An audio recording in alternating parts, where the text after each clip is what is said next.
देश की राजधानी में भ्रष्टाचार के समर्थन में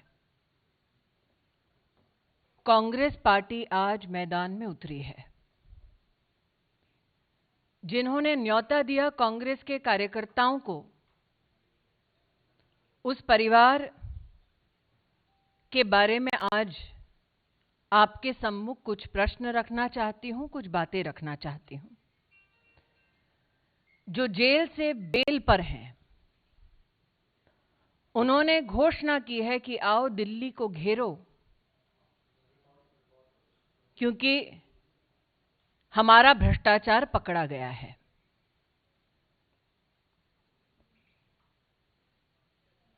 एक इन्वेस्टिगेटिंग एजेंसी पर दबाव डालने के लिए कांग्रेस शासित राज्यों के वरिष्ठ नेताओं को विशेष आमंत्रित किया गया है।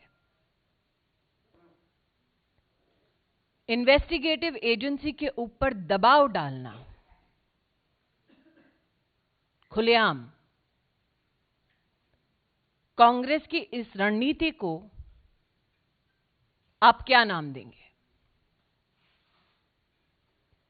भ्रष्टाचार के किन मुद्दों पर राहुल गांधी को तलब किया गया है, उन पर थोड़ा विचार करें। एक ऐसी कंपनी 1930 के दशक में गठित होती है जिसका काम है अखबार का प्रकाशन। उस कंपनी का नाम एसोसिएटेड जर्नल लिमिटेड। उस वक्त जिसके शेयर होल्डर थे 5000 से ज्यादा स्वतंत्रता सेनानी, और जिस पर अब कब्जा है गांधी खानदान का। जिस अखबार के प्रकाशन के लिए स्वतंत्रता सेनानी शेयर होल्डर सुनिश्चित की गए, उसकी शेयर होल्डिंग एक परिवार को इसलिए दी गई ताकि वह अखबार का प्रकाशन ना करें, बल्कि रियल एस्टेट का बिजनेस करें। साल 2008 में इस कंपनी ने अपने ऊपर 90 करोड़ का कर्जा चढ़ा लिया था और फैसला किया कि अब यह कंपनी प्रॉपर्टी के बिजनेस में उतरेगी। साल 2010 5 लाख रुपए से यंग इंडिया लिमिटेड नाम की कंपनी बनाई गई। महासचिव राहुल गांधी डायरेक्टर के रूप में इसमें सम्मिलित हुए। 75% मात्र उनकी हिस्सेदारी थी, बाकी उनकी माताजी के पास, मोतीलाल वोरा जी और ऑस्कर फर्नांडिस जी जैसे नेताओं के पास। इसके बाद एजीएल के 9 crore shares young India limited को दिए जाते हैं। 9 करोड़ शेयर्स के साथ यंग इंडियन को इस कंपनी के 99% शेयर्स हासिल होते हैं। कांग्रेस पार्टी कंपनी को, मतलब एजीएल को 90 करोड़ का लोन देती है, जो कांग्रेस पार्टी माफ कर देती है। आज मेरा प्रश्न है विनम्रता से उन लोगों से जिन्होंने कांग्रेस का समर्थन किया, कांग्रेस पार्टी के लिए डोनेशन दिया ताकि लोकतांत्रिक गतिविधियों में वो हिस्सा ले सके। क्या ऐसे डोनर्स की ये मंशा थी कि उनका पैसा कांग्रेस पार्टी उस कंपनी को समर्पित कर दे जिसमें मालिकाना हक गांधी खानदान का? मालिकाना हक कोई भी सामाजिक कार्य के लिए नहीं, क्योंकि यंग इंडिया ने अपनी स्थापना के वक्त एक लाइसेंस लिया under section 25 of companies act कि वो सिर्फ चैरिटी करेंगे। लेकिन साल 2016 में यंग इंडिया ने इस बात को स्वीकार किया कि उन्होंने 6 वर्ष की अवधि में चैरिटी का एक भी काम नहीं किया। प्रश्न ये उठता है, कंपनी बनाई जाती है समाज सेवा के लिए, लेकिन समाज की सेवा नहीं, वो कंपनी मात्र गांधी खानदान की सेवा करने तक सीमित हो जाती है। आज एक प्रश्न उन नेताओं से करना चाहती हूं जो ईडी के ऊपर दबाव डालने के लिए दिल्ली में उपस्थित हुए हैं। आपको राहुल गांधी अगर मिले तो उनसे पूछिएगा कि उनका संबंध डोटेक्स मर्चेंडाइज प्राइवेट लिमिटेड के साथ क्या है। डोटेक्स मर्चेंडाइज प्राइवेट लिमिटेड हवाला एंट्री ऑपरेटर कोलकाता से संबंधित है, जो कैश के बदले चेक देती है,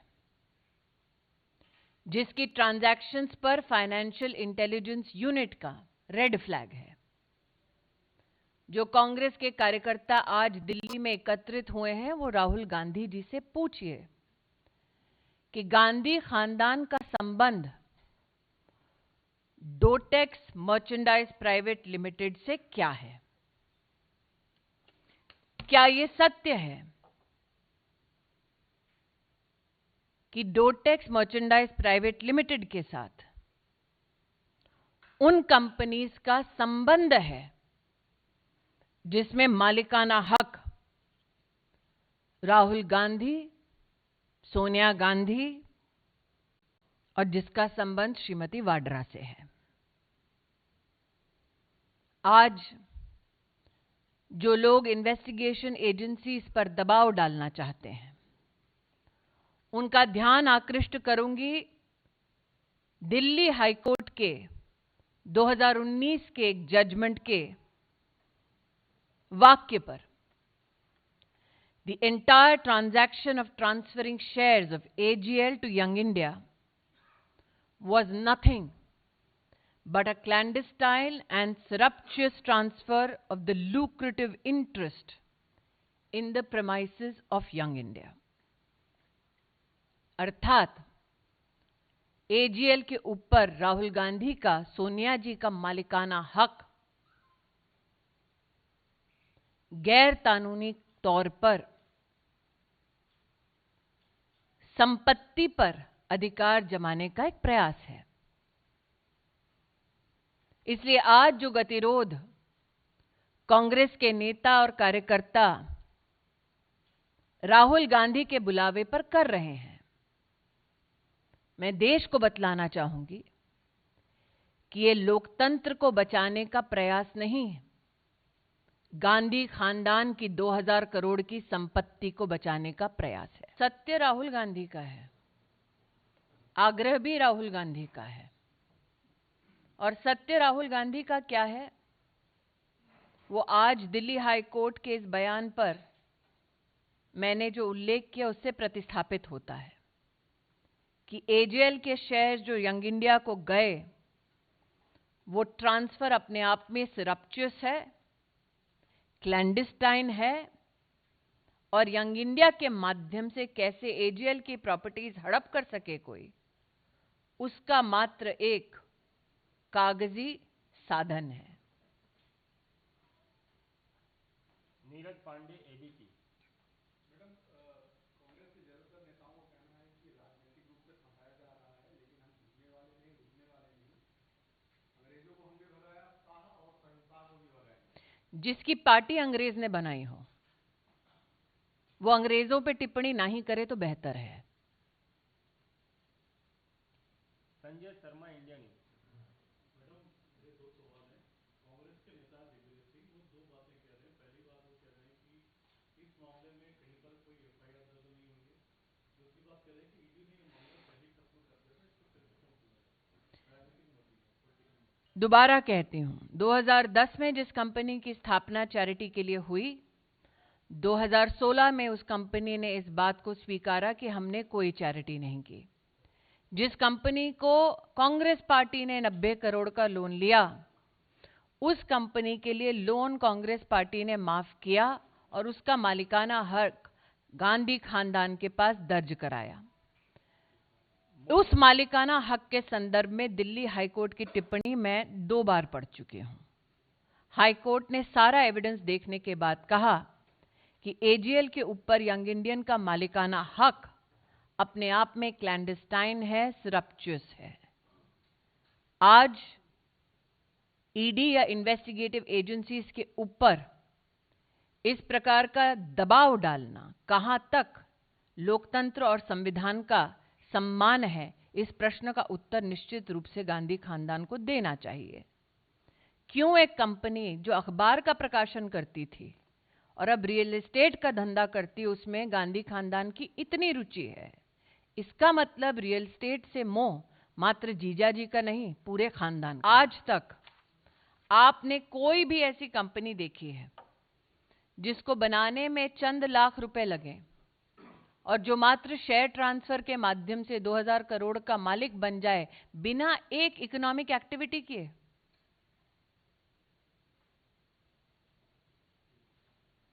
विकास चंद्रा, न्यूज नेशन। कई तरह के आरोप कांग्रेस की तरफ से लगाए जा रहे हैं, लेकिन तुलना की गई है केंद्र सरकार की कांग्रेस की तरफ से रावण से, और कहा गया है कि जब डर हुआ है तभी इस तरीके की कार्रवाई राहुल गांधी के खिलाफ की जा रही है, और मोदी सरकार की तुलना रावण से किया है। जो राम का अस्तित्व नहीं मानते थे, अब रावण की बात करते हैं। भारत समाचार। और कांग्रेस पार्टी रावण के ऊपर टिप्पणी नहीं करेगी तो और कौन करेगा?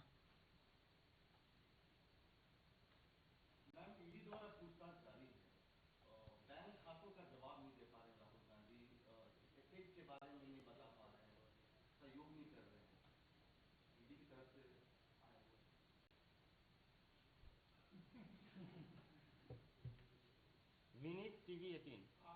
मैम, जिस तरह से दिल्ली में की अगर हम स्थिति देखें, क्या आपको लगता है या फिर देश के अन्य हिस्सों में जिस तरह से जाम की स्थिति है, क्या अराजकता फैलाने की? बिल्कुल, और अराजकता फैलाने के पीछे, जैसा कि मैंने कहा, लोकतंत्र को बचाने का प्रयास नहीं है।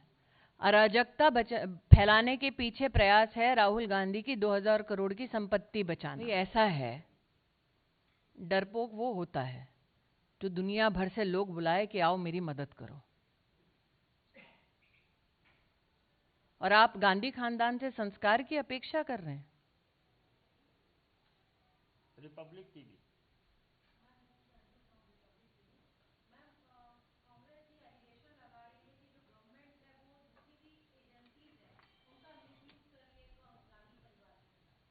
मुझे लगता है कि मैंने अभी इस विवरण के माध्यम से स्पष्ट कर दिया है।